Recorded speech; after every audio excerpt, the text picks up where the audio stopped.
I chose to write my book for myself at first to deal with what I was dealing with. I used to be a recording artist, and so writing for me was therapeutic, if you will. But it also helped me to learn to deal with my own issues, from being abused by my mother's boyfriend at 8 years old for several years, from losing my virginity at 9,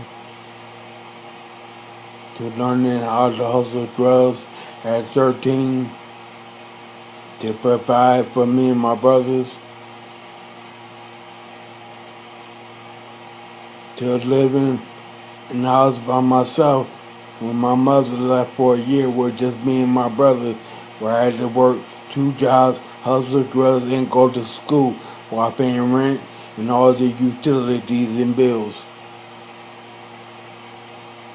I don't condone what I did. Drug selling isn't right. I'm not condoning that. But at the time, it was a means for me. I don't speak about it in my book because I don't want to glorify it. But there's a saying where I come from, you do what you have to do. And I felt like I did that.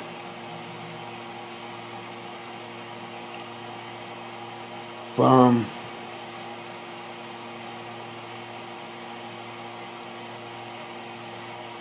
getting shot 6 times with the AK-47, 9mm, and a 12 gauge from 10 feet away or less,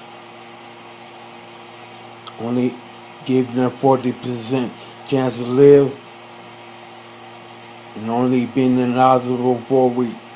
The doctor told me, I've never seen no one in over 30 years being a doctor to heal as quickly as you have.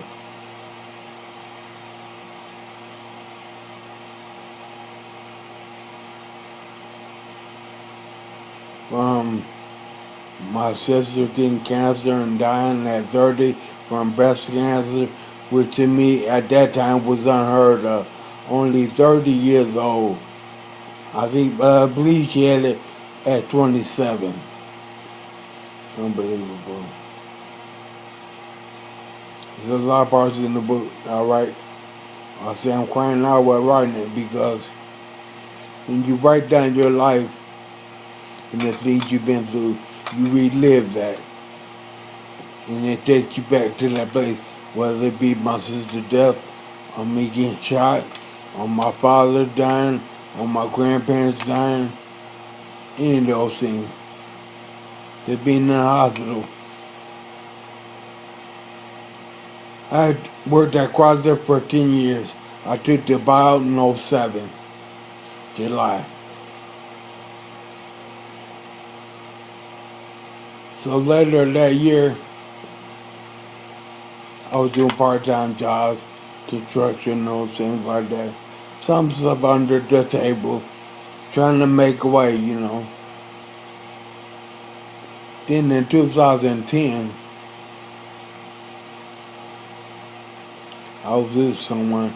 We had broke up, and we were living together, and we ended up moving out. I had to live in my van for almost 3 weeks until I was able to get an apartment. I would park at the Myers or Kmart parking lot and sleep. From living in their car at a young age with my brothers and my mother, from living in some of the worst parts of Detroit, from Vernon, Kirkville, Newport, Lenox, Coplin, Mack, Warren, you name it, Bruce's, I've been there. Jefferson, downtown the Apple Street apartment, way back, and I don't even know it's still there. There used to be a food stamp store under it.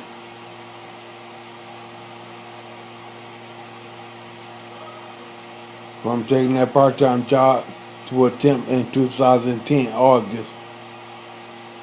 Second day on the job, I passed out. I'm told they called the ambulance. The ambulance came, got me in the paramedic ambulance.